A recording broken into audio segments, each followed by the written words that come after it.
Chairman, as you shut down the government, you voted to shut down the government, and you're sitting here, our law enforcement officers aren't being paid. They're out there working to protect you. I wish you loved Chicago as much as you hate President Trump. And currently, the National Guard are on the way to Chicago. If you're not going to protect your citizens, President Trump will. You even shut down the committee because you didn't want that, and you know I submitted that in writing, and you continue to misrepresent that. And I am not going to let that record stand. Hey guys, welcome back to the channel.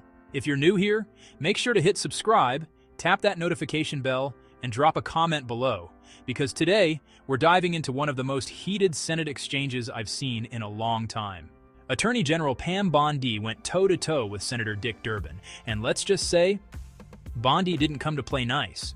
She came with facts, composure, and fire. And Durbin? Well, he seemed more interested in scoring political points than getting actual answers. So buckle up. We're unpacking this entire thing. We will notify you, Chairman Grassley. Thank you. Okay.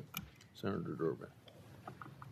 Thanks, Mr. Chairman. Madam Attorney General, let me ask you this question. Were you consulted by the White House before they deployed National Guard troops to cities in the United States?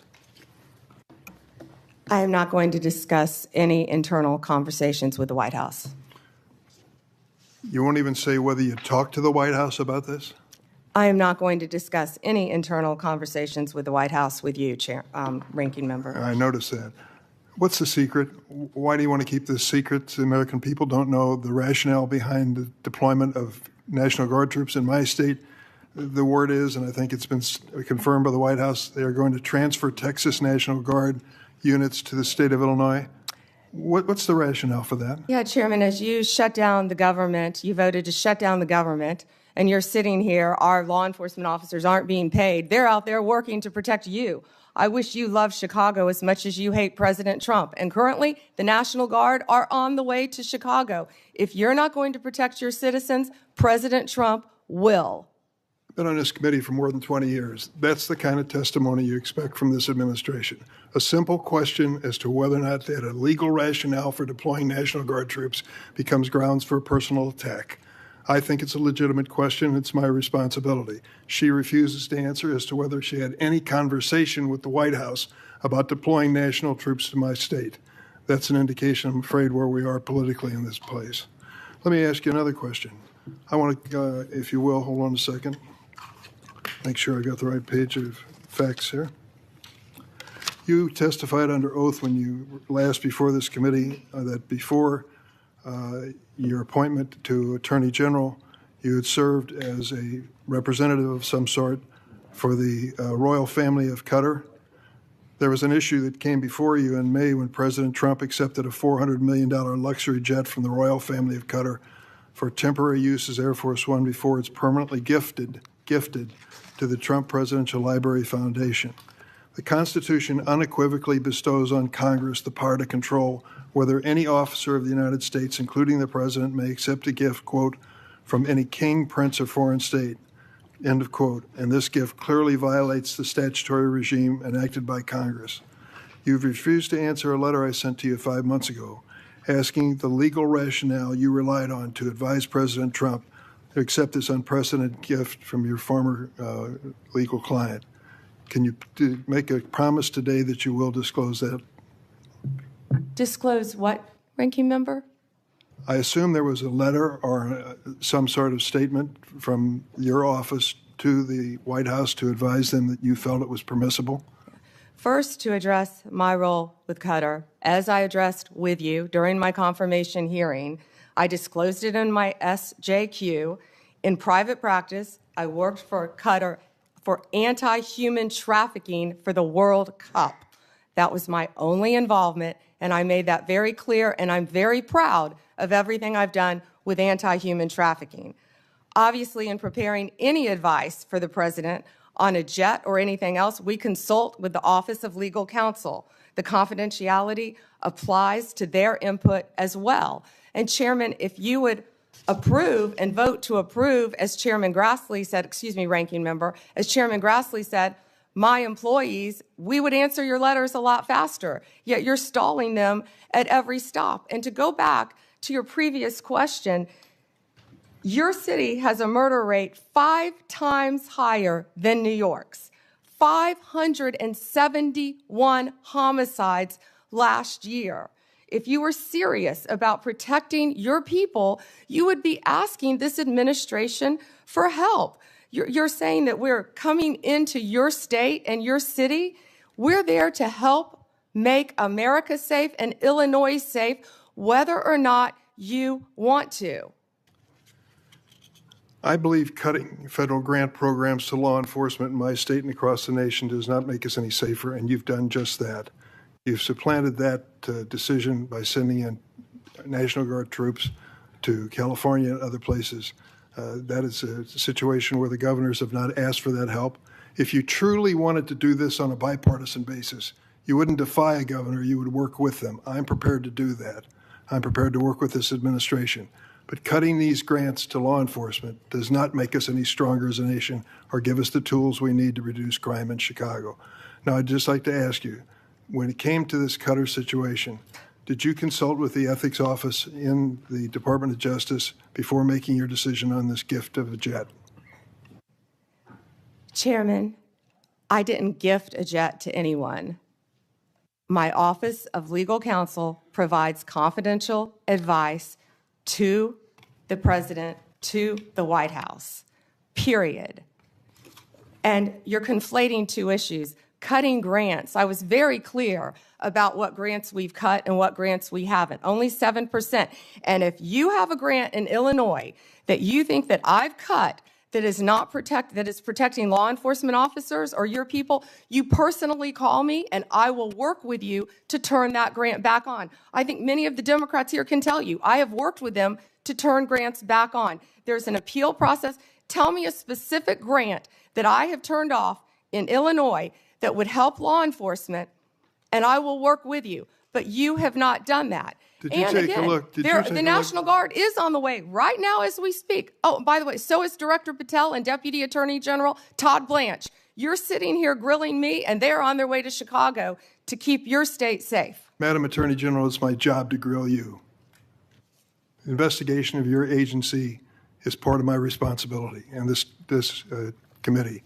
You may not like the experience, but others have weathered the storm and answered questions in a respectful manner. Can you tell me the grants, yes. Ranking Member, please? Take a look at the President's budget on HIDA grants. What happens to it in his proposed budget?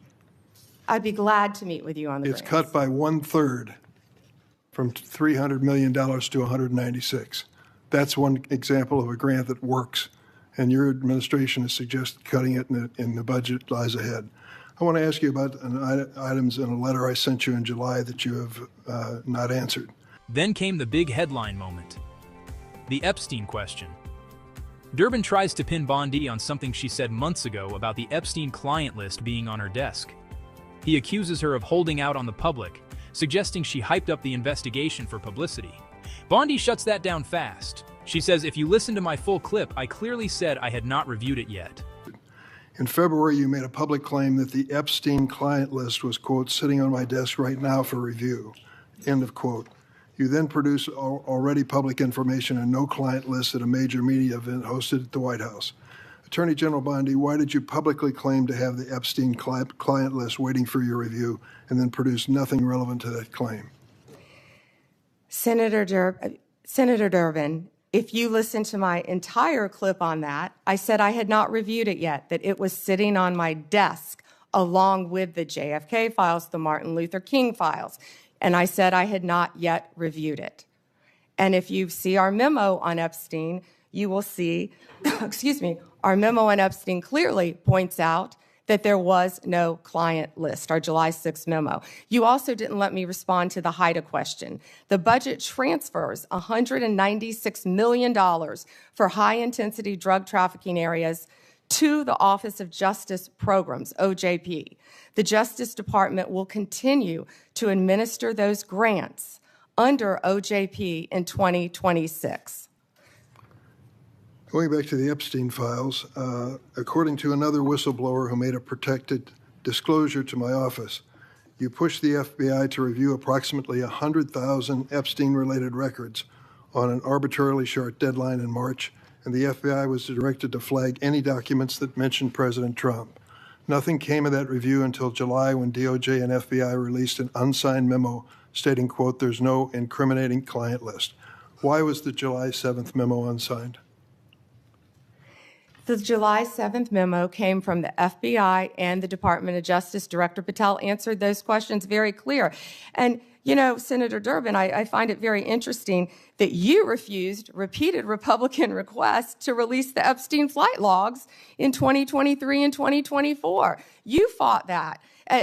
Did you take money from Reid Hoffman, campaign donations, who was a huge Epstein friend? Why did you fight for years? Why did you fight to not disclose the flight logs, Senator Durbin?